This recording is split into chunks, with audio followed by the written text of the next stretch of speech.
Hey everybody, how you doing and welcome. My name is Lord PeteyTV. You know me. I'm here. It's my channel. We're hanging out here.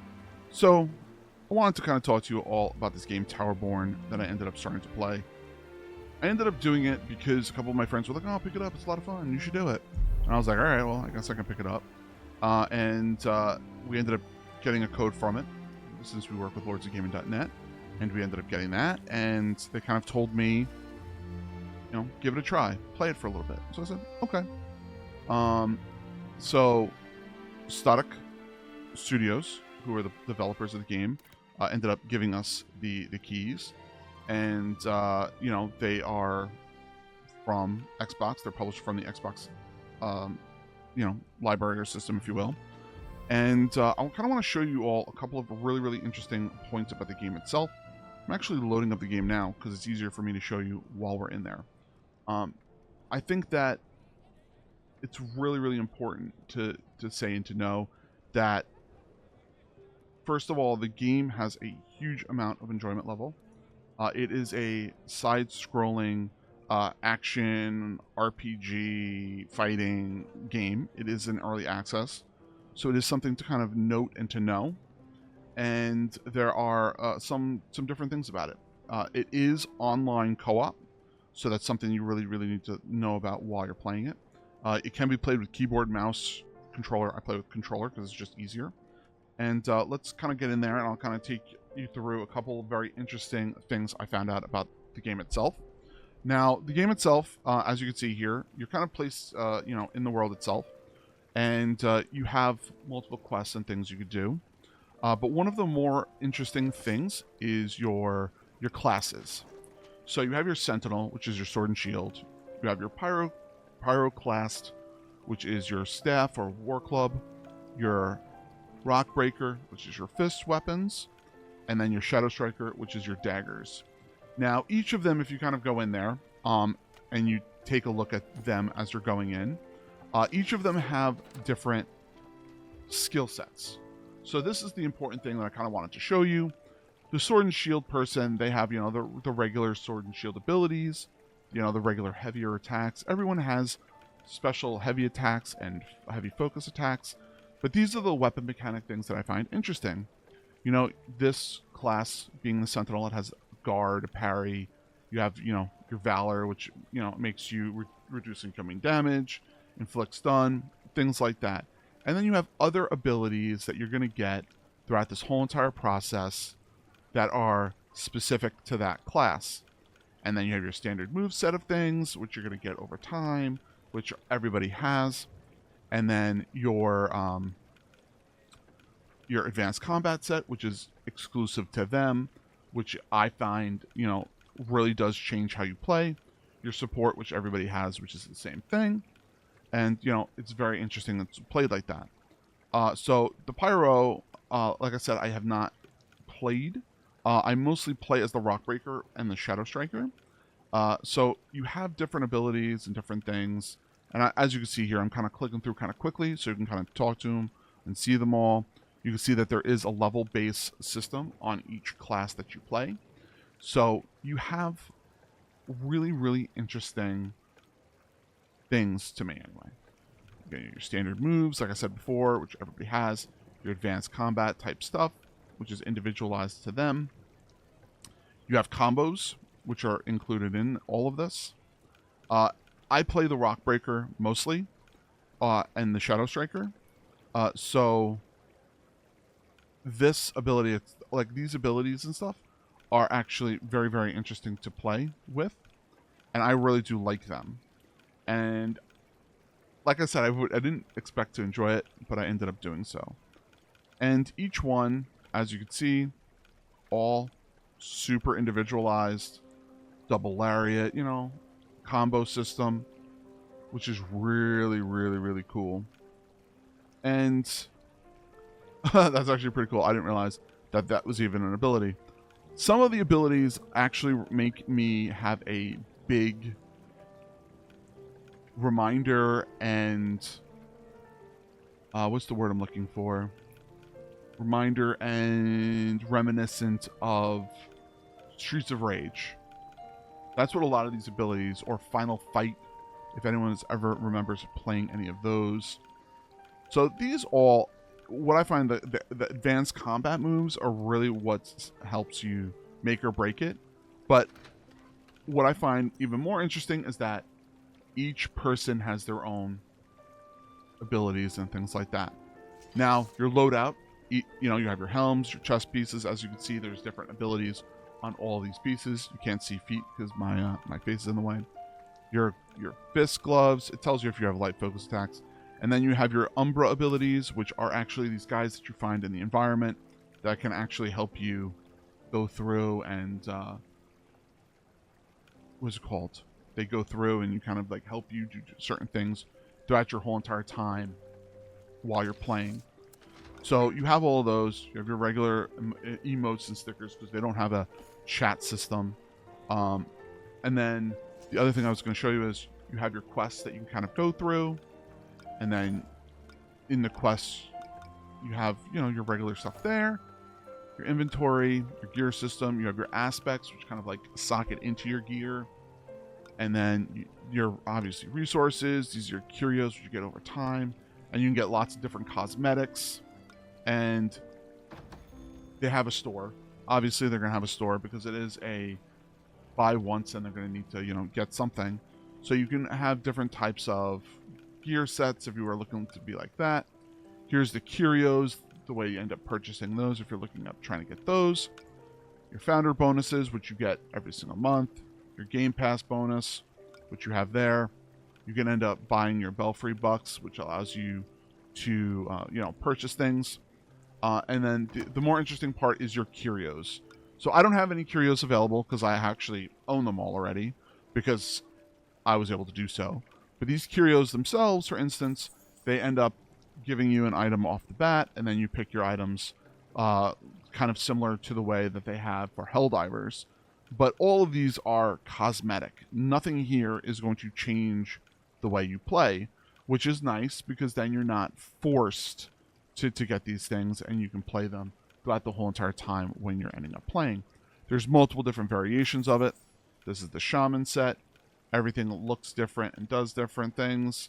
You get a couple of stickers and emotes and things like that. It really really doesn't change anything the way you're playing. If you're playing like a ninja type class, which I kind of like, I can end up getting this curio, makes me look more like a ninja. Stuff like that. This is more of like, the basic knives and staffs and things like that. If you're kind of looking to go through that process. So you have things here, and it's really, like I said, not make or break, which is really, really cool. I like that. So the other thing I kind of wanted to show was the map itself. The map kind of, from what I was expecting, was it to be actually very, very small. Because in most of these types of games, you're going to have smaller type maps that really aren't going to do much for you, but they're going to really show you that they've made a pretty nice size map so far that I know of, because I haven't gone through 4 and 5. And as you can see, this is the borderline for 4 over here, for danger level 4, and this is danger level 5 over here. Now, you have to go through a system which you have to grind for and to learn from, and then at that point, you can end up going in there and, kind of getting the zone kind of situated.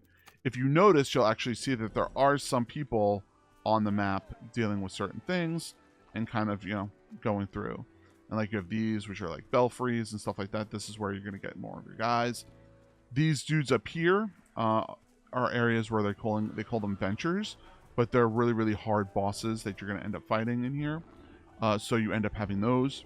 If you're ending up finding something that you like, but you want to grind more in that area, you can actually go up in danger level, which is your recommended gear score, to get more gear and get stronger so that you can go farther in the system.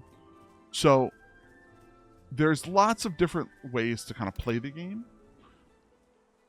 If you want to just be a person that's going to grind your dailies to get your cosmetics, you're going to be the person that wants the best gear possible. You have lots of different ways you can kind of go about it.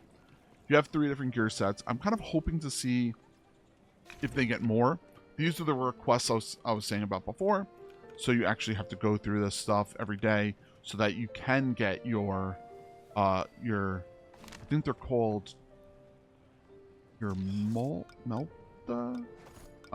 Where is it? Your currency, your rifts. I'm sorry, your rifts, so that you can buy your cosmetics through your curios and things like that. So you have those options, which are very, very interesting. So overall themselves, you have those things that are already embedded in the game. Now, you have the 4-player co-op version of it, which allows you to play with your friends at a very easy pace, however which way you want to do. The only thing I will say that kind of makes, if you have a person who's leveling a really like new level class, like I have that level 1, I can get into a group and equip that level 1 and clear it at a higher danger level and get massive amounts of XP really, really quickly, which I